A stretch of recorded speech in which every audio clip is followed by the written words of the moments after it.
on your screens, and we'll be putting this out for our viewers in just a few moments. That's what you see on your screens at this point in time. The last video of the Noida techie moments before he drowned. He was just meters away. That faint light that you see, which we've circled up for our viewers, is actually the mobile phone light of the victim Yuvraj Mehta, just meters away from where the rescuers were. This was a completely botched up rescue operation. Rescue work caught on camera late at night when he kept shouting with the mobile phone light on. This actually went on for 2 hours. Listen in. चल कोशिश तो कर चल कोशिश तो कर कैसे झाड़ियों में फंस रहा ना आदमी, पैर ही नहीं चल रहा है। क्या कह रहा है क्या बेटा? ज्यादा ये बहुत गहरा पानी, पैर भी ना आ रहे और इससे ये पीछे फ्लो कर रहा है मुझे। अच्छा आगे नहीं, चल कोशिश तो कर कैसे झाड़ियों में फंस रहा ना आदमी, पैर ही नहीं चल रहा है। क्या कह रहा है क्या बेटा? ज्यादा ये बहुत गहरा पानी, पैर भी ना आ रहे और इससे ये पीछे फ्लो कर रहा है मुझे। अच्छा आगे नहीं, चल कोशिश तो कर कैसे। Well, this is absolutely horrific because for us, we can in fact see the very moment where he was there, right there. As you can see, that faint light is actually the mobile phone light that Yuvraj Mehta had switched on to draw the attention. And he tried to alert everyone, and everyone was right there, as you can see in these pictures, with the rescue work being carried out. Also, they're asking him to hang on. There's some conversation about the water being really cold. All of this is, of course, the conversation of the rescue workers that has been caught. I'm going to go across to Arvind, but I'd like our viewers once again to, in fact, listen in to what this conversation was when this rescue work was going on for over 2 hours. Listen in. झाड़ियों में फंस रहा ना आदमी, पैर ही नहीं चल रहा है। क्या कह रहा है क्या बेटा? ज्यादा ये बहुत गहरा पानी, पैर भी ना आ रहे और इससे ये पीछे फ्लो कर रहा है मुझे। अच्छा आगे नहीं, चल कोशिश तो कर कैसे झाड़ियों में फंस रहा ना आदमी, पैर ही नहीं चल रहा है। क्या कह रहा है क्या बेटा? ज्यादा ये बहुत गहरा पानी, पैर भी ना आ रहे और इससे ये पीछे फ्लो कर रहा है मुझे। अच्छा आगे नहीं।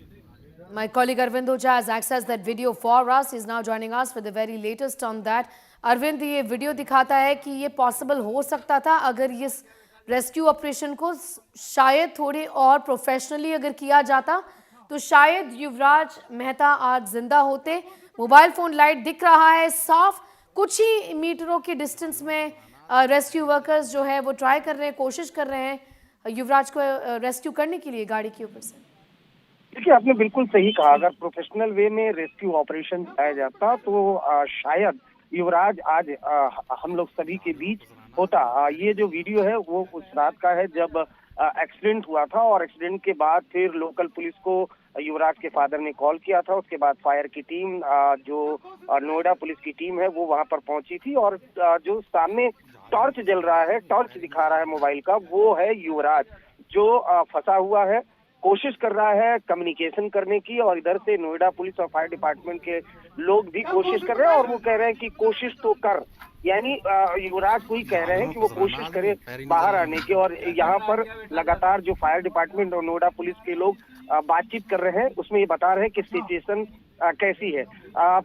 जो ये मौत हुई युवराज की, जो इंजीनियर था, उसके बाद जो पूरा रेस्क्यू ऑपरेशन है और खास तौर से नोएडा में जो डिजास्टर मैनेजमेंट, डिजास्टर से निपटने के जो इक्विपमेंट है नहीं है, इसको लेकर एक नई बहस छिड़ी है। क्योंकि दिल्ली से सटा नोएडा हाईटेक शहर है, अगर वहां पर कोई तरह का डिजास्टर आता है तो फिर जो लोकल एडमिनिस्ट्रेशन है वो आखिर कैसे निपटेगा, ये इस इंसिडेंट के बाद साफ हो गया। और शायद इस वजह से नोएडा के सीईओ को उनके पद से रिमूव किया गया है। एसआईटी जांच बैठी हुई है, लेकिन ये वीडियो उसी रात का है जब युवराज की कार 150 के ड्रेनेज में अंदर जाकर फंस गई और सुबह उसकी लाश मिली। जी बिल्कुल अरविंद, बने रहिए हमारे साथ even as we listen once again to what the rescue workers were essentially trying to communicate with Yuvraj Mehta, who eventually drowned because that car went down, taking it with Yuvraj with it essentially. झाड़ियों में फंस रहा ना आदमी, पैर ही नहीं चल रहा उनको। क्या कह रहा है क्या बेटा ज्यादा? ये बहुत गहरा पानी, पैर भी ना आ रहे और इससे ये पीछे फ्लो कर रहा है मुझे। अच्छा आगे नहीं क्या कोशिश तो कर ना, खींचो मुझे, आगे खींचो, आगे खींचो।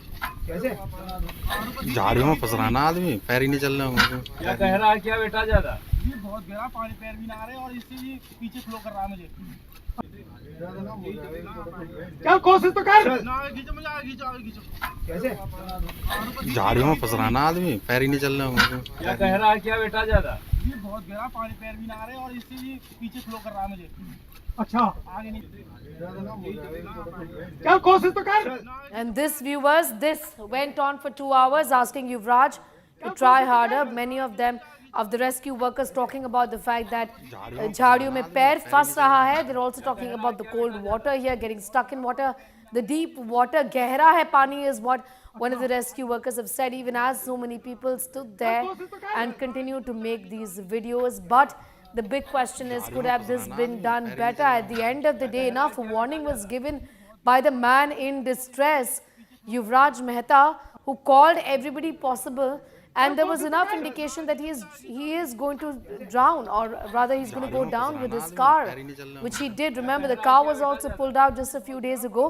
Arvind continues to be with us. Arvind, चौंकाने वाली बात तो ये भी है कि 3 दिन बाद गाड़ी को भी निकाला गया, 3 दिन लग गए प्रशासन को गाड़ी को पुल आउट करने से, ये दलदल से। सवाल ये है कि ये वर्क प्रोफेशनली क्यों नहीं कैरी आउट किया जा सकता था? अधिकारियों का इस पर क्या कहना है कि ये क्या बेहतर तरीके से हो सकता था? 3 दिन बाद कार निकाली गई, 4 दिन बाद जो नोएडा की डीएम है मेधा रूपम, वो स्पॉट पर पहुंची, जबकि जो डिजास्टर होता है उसकी जिम्मेदारी डीएम की होती है, डीएम के अंतर्गत आता है। अगर वहां पहुंचती तो शायद और प्रोफेशनल वे में रेस्क्यू ऑपरेशन चलता। साथ ही साथ अगर आप सुन रहे होंगे इस वीडियो में कि काफी झाड़ी है, फंसा हुआ है, दरअसल ये जो बेसमेंट है ये भी इलीगल वे में खोदा गया था और इस वजह से बिल्डर के खिलाफ एक और फ्रेश एफआईआर नोएडा पुलिस ने रजिस्टर्ड किया है, जिसमें बिल्डर अभय समेत और लोगों के नाम हैं। लेकिन ये रेस्क्यू ऑपरेशन की तस्वीरें हैं जिसमें कुछ पुलिस के और फायर डिपार्टमेंट के लोग दिखाई दे रहे हैं और वही कोशिश कर रहे हैं, एफर्ट कर रहे हैं। हालांकि उनके पास कोई ऐसा इक्विपमेंट नहीं है। अगर कोई स्टीमर होता या कोई ऐसी बोट होती जिससे वो रात में उतार कर इसमें और युवराज के पास पहुंच सकते थे, तो ऐसा कोई इक्विपमेंट तो वहां दिखाई नहीं दे रहा है। एक कोशिश है, एक शोर मचाने की कोशिश है, शोर मचाकर इस वीडियो में ये दिखाने की कोशिश है कि हाँ हम रेस्क्यू ऑपरेशन कर रहे हैं, लेकिन रेस्क्यू ऑपरेशन के नाम पर कम से कम इस वीडियो में तो ये दिखता है कि खाना पूर्ति की जा रही थी। जी बिल्कुल। In fact what we saw, and Arvind, this also shocked me, एक सीढ़ी है, लैडर है वहां पर और रस्सी यूज कर रहे हैं, but the onus is on the person who is in distress, isn't it, and not on the rescue workers. They're asking him to try. Imagine the plight of a man who is well aware that he may just drown. They're trying to, in fact, get him to move faster so that that doesn't happen, but eventually that's what really happened in this case. Yuvraj drowned, went down with his car. झाड़ियों में फंस रहा ना आदमी, पैर ही नहीं चल रहा उनको। क्या कह रहा है क्या बेटा ज्यादा? ये बहुत गहरा पानी, पैर भी ना आ रहे और इससे ये पीछे फ्लो कर रहा है मुझे। अच्छा आगे नहीं